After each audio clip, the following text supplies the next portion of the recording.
I do think companies need to work with the local population to see what we can do to be driving our municipalities, because long run it will be better. The city of Miami is literally running out of landfill space. If you're finding value in what you're watching, consider hitting the subscribe button and turning on the bell notification. Oh, and don't forget to drop a comment. I love hearing your thoughts and ideas. By the way, we have got a ton of other videos waiting for you. And if you are ready to level up your mindset, come hang out with us in our private Facebook group called Mindset for Business Success. Welcome to Super Entrepreneurs Podcast. I'm your host, Shahid Durrani. Today we have with us Elizabeth Corbett.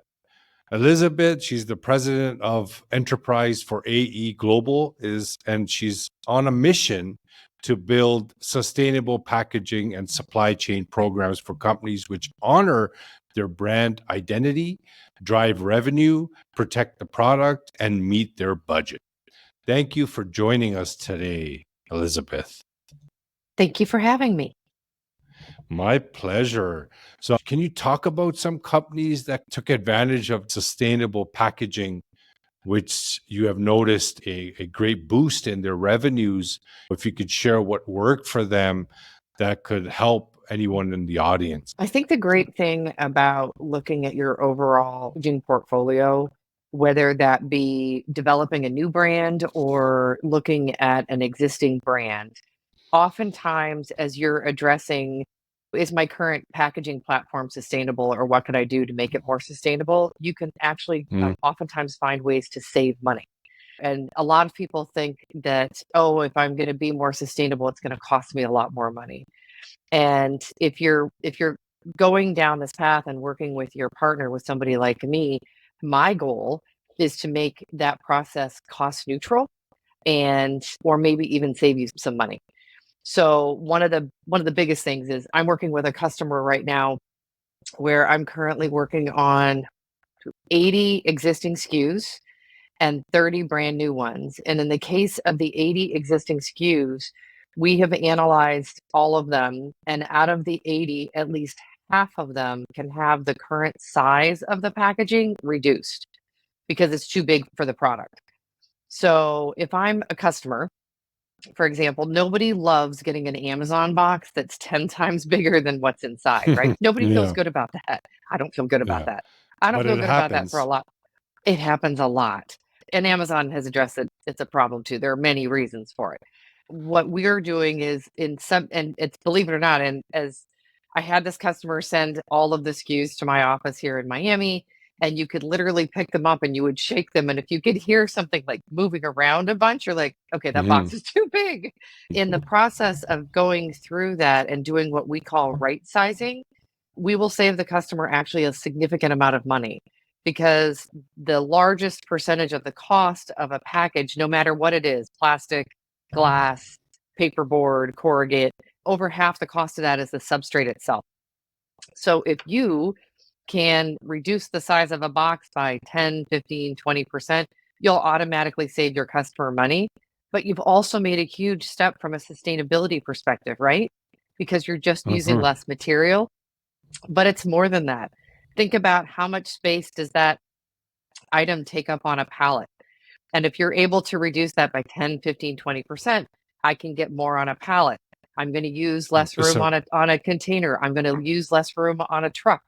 All of those things add up, and and you think it's such a small thing, but it's actually it's like a raindrop, right? It has this, it's the, what do they call that? It's the rings, right? The rings from a raindrop go out and out on something that could have been very small. Waves. At the same time, you can be looking at the substrate itself. Maybe the board that they use to make the box is heavier than it needs to be. Maybe there's a way to make that board FSC certified or make it post-consumer content. And if you make the box smaller, even if that FSC or that recycled content costs a little bit more, because I reduce the size of the box, it's cost neutral, or maybe you still save a little bit of money. At the same time, I like to say for companies now, being sustainable is table stakes. You don't have a choice, right? Your consumers want it, and they understand when they pick up a box and it's too big. And I will not shame this company by saying who it was, but I bought a product last year in Costco and I was excited to get this product and I brought it home, and the box, which was a pretty significant box, was twice the size it needed to be. And I think they did it because they thought they were getting this big marketing billboard. I personally was offended just because I was like, wow, that is so not cool.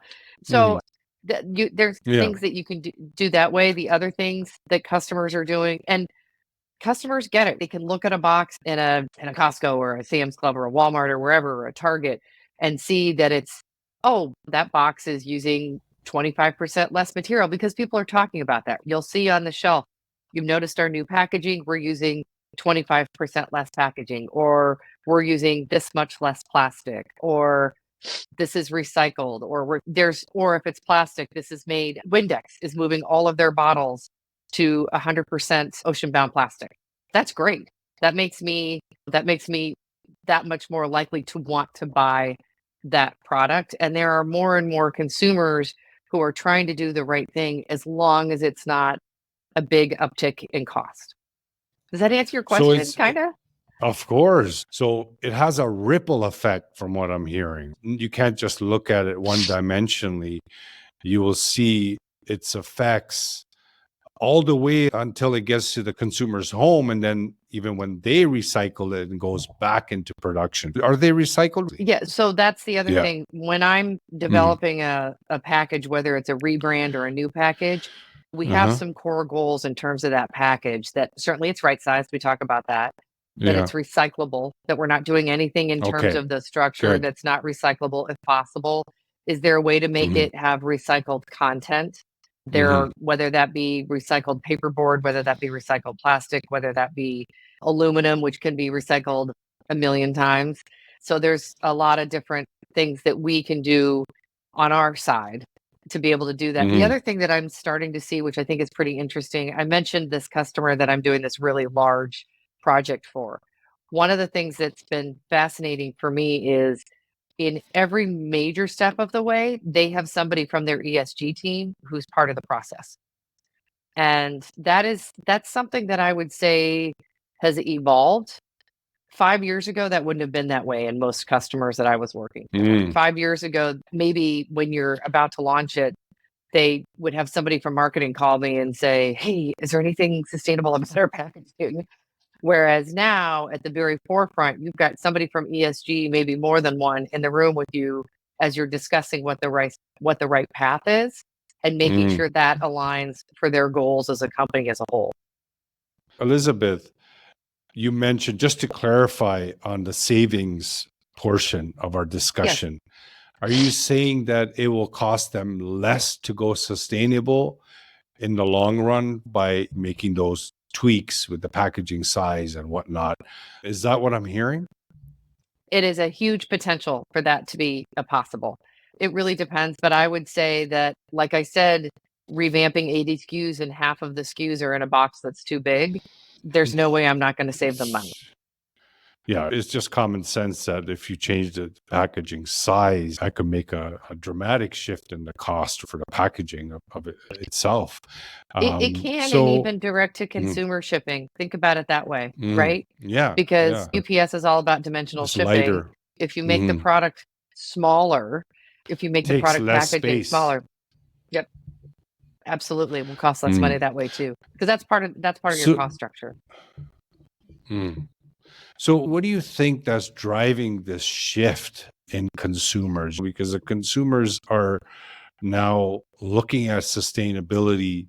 Would you say it's more of the education, COVID have a hand in it, going through a pandemic that caused the awareness, the Gen Z, children in their families that are making a lot of noise because they're very serious about sustainability and those things, and that's the next generation of major consumers that are going to be purchasing these things. They're looking for these pointers. They're looking for companies to make sure that they're taking care of the environment. But I would love to hear from you what you feel is driving this shift. I think you nailed it. I think it's Hmm. generational to a degree. I think it's Hmm. really hard not to watch the news and learn about the island of plastic, right? The plastic island that's out in the middle of the Pacific Ocean and not feel good about that. Can't feel good about that. Or think about the fact that the United States has a pretty big plastic problem right now because of the fact that we used to send all our plastic to other places and nobody wants it anymore. Or, and you're right, it's climate change, it's everything, it's in the news. Gen Z, Gen Y, absolutely. I find that my niece and nephew are 19 and 16, and they are so much more educated and so much more aware of Hmm. all of that than I was at that age. It's Hmm. amazing, right? We So true. definitely live in an informational generation where they have at their fingertips And the they mean ability to look up business. anything. They're and they very do and they serious. and they do mean business, and they mean business where Mm, they'll promote a product. Look at clean beauty, and you look at the fact that whole generation, I'm Gen X, and I would say everything from Gen X down is I have friends who will not buy anything that's not clean beauty. And clean beauty goes mm, beyond the product, it's also the packaging. And that's very true of even beyond millennial, Gen Z and Gen Y. People won't frequent businesses anymore that they don't feel are doing the right thing or contributing back to society in the right way or paying their people the right way. It's everything. And I think you nailed it. I think it's information, mhm, and you can't see what's going on around you in the world and not want to be able to make some impact. I always joke, I vote with my wallet. And I mm, think that is good. I think that's particularly true of those generations. And I mentioned before, it's really table stakes. Even I'm working with one company that's looking at going IPO in 4 to 5 years, and they've made it very clear that all the decisions that they make from a packaging perspective are things that they're going to have to be able to talk about in their sustainability report. That it has become part of doing business. And it is the right thing to Yeah, do, but it's also it the is right the thing right. to do from a business perspective. If you look at climate change or global warming, there's these little steps that we can take if we start focusing even on our product lines and the packaging and what we're throwing out there. It could make an impact because it was pretty severe what happened in Dubai. I'm not sure if you're aware about the flooding that happened there. They never It's horrible. expected that type of rain to ever hit. But things are changing. The scientists, the ones that are studying these natural disasters, can't even keep up with the number of tragedies that are happening. They're studying one and another one happens. I feel like we're late, but at least we're making the effort now and making these shifts happen. We are. I'm hopeful. You said it yourself. I'm a big believer that there's no one way to be sustainable, that we all have Mm, little things that we can do in our personal yeah. lives and our professional Hmm. lives. And all of Hmm. those things add up. And that whatever you're doing, just to make sure you're doing the research, because sometimes I see people make a knee jerk reaction. I think they're doing the right thing on one thing. And if they really examined the whole chain, they might make a different decision. Yeah. And when it comes to making these packages attractive, because some entrepreneurs or some products even that are sustainable are very simple, and simple is great, but is there any recommendation that can be done to make the packaging more lively, to catch the eye of people that are more conscious of sustainability? Absolutely. You don't have to sacrifice anything. You really don't. So you Okay, can, if why you're do they doing, then? everybody has their own brand, right? Hmm. Everybody has their Hmm. own. I If just thought there was a you're, science behind it. I think sometimes people will print a paper board with a craft look, or they'll use a craft paper to make it look more green, more sustainable. But you can have beautiful cosmetic that has a lovely, what we call a soft touch coating on it, and maybe a spot gloss, and it's 100% recyclable. The board itself might be 50% post consumer. You don't Mm, you really don't have to sacrifice from that perspective. Yeah, Yeah, and you can do that's some great things with funky shapes and beautiful artwork. You really don't have to sacrifice to yeah. make your brand stand Okay, out. good, good. I was curious about that when I saw a lot of these products. They're just brown with just writing in white, for example, which is great. It stands out still. But I was Yeah. just wondering if they can be made to look regular, whatever regular is, things that our consumers are used to, but it's completely green. Wanted to also ask you if you could share, in your professional opinion, any concepts or ideas that an entrepreneur could look at as a startup when it comes to being sustainable or providing a service or something to other entrepreneurs that are around this realm, because I don't feel sustainable products is going anywhere. It's the future. So anything that comes to mind that you could share in our audience that could help someone and say, hey, you know what? I need to implement this. Oh, to make their own products more sustainable or their packaging? Come up with a startup idea that could help companies with sustainability, or they come up with some kind of a product that is sustainable, but it interconnects with any product, anything that comes to mind that you may be thinking of or heard of. Wow. Okay, so the one thing I would say is there is a ton of research being done on the part Mm-hmm. of on the packaging side to find substrates that are compostable and biodegradable. And I would say we're not there. And one of the things to remember is there's people making compostable film right now, but the problem is Mm-hmm. that the minute you make it, it starts to degrade, right? That kind of makes sense. That's its whole point. Oh, But yes. if I'm Yeah. but if I'm putting food in it, potato chips, candy, gummies, whatever, it starts to go stale, particularly if it's in a humid environment. I think Mm-hmm. that if there are ways to Mm. have that is an area that I think there's a ton of potential. And I know there's people working on it, but I got to tell you, it's not there yet. So if you Mm. have somebody that's amazing at science, I think that if there are ways, I think there's more and more people figuring out how to use paperboard products for different things that maybe in the past you thought you would have to put plastic in, right? Like there are new, Mm. and I don't have one. There's a company called GPI that it has a box, if you will, container for Mentos gum. It holds 80 Mentos gum pieces that used to be in plastic, and it's a paperboard product. Finding ways and substrates and structures to replace, let's say, glass. Glass is beautiful, right? It's very difficult to make. It uses a lot of energy, it uses a lot of water, and it costs an amazing amount of money to ship. Yeah. And the majority of glass, not wine bottles, but the majority of glass that you find in the US or Europe, let's say for cosmetics, is all made in Asia. That whole footprint is not very sustainable.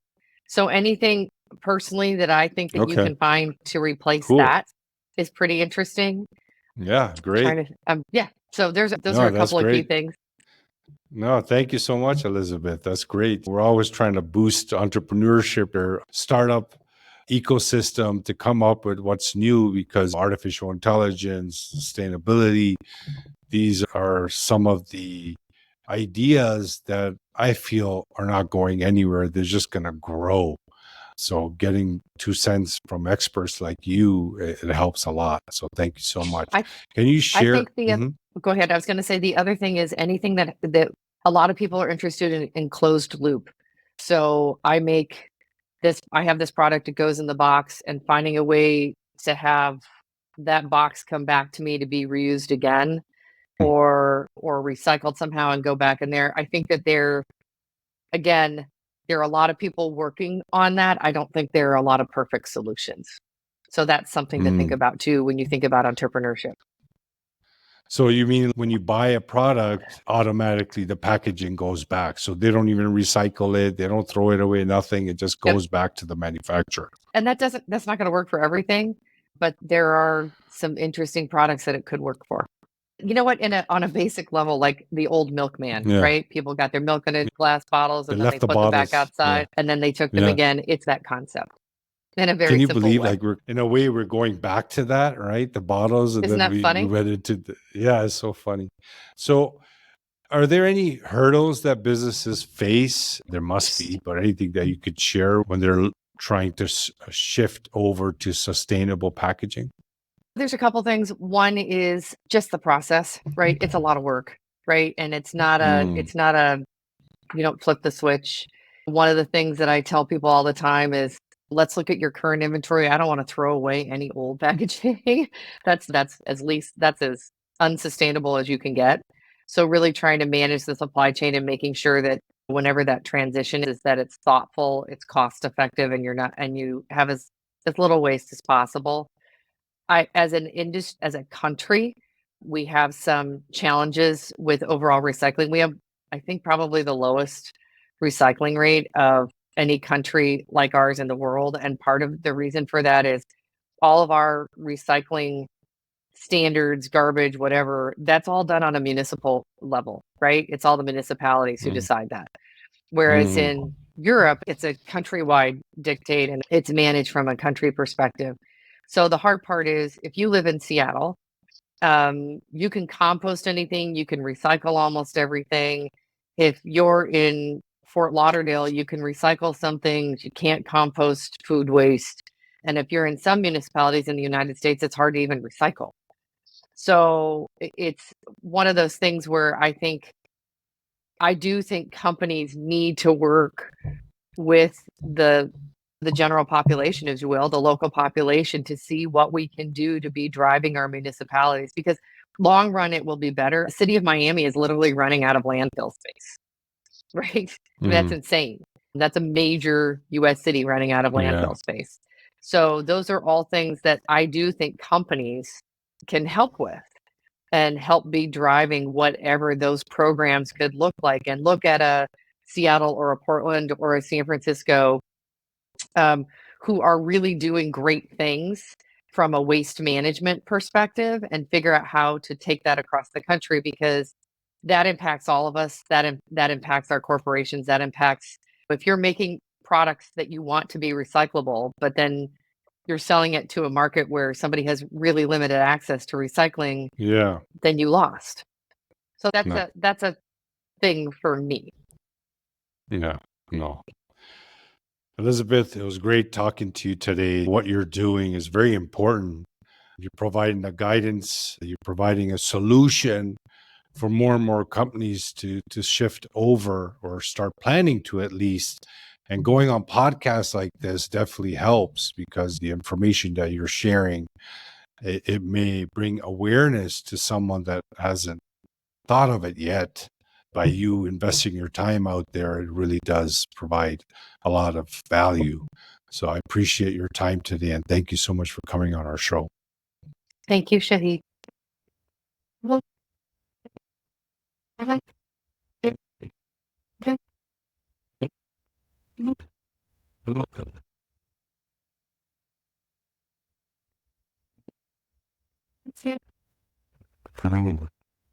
Thank you.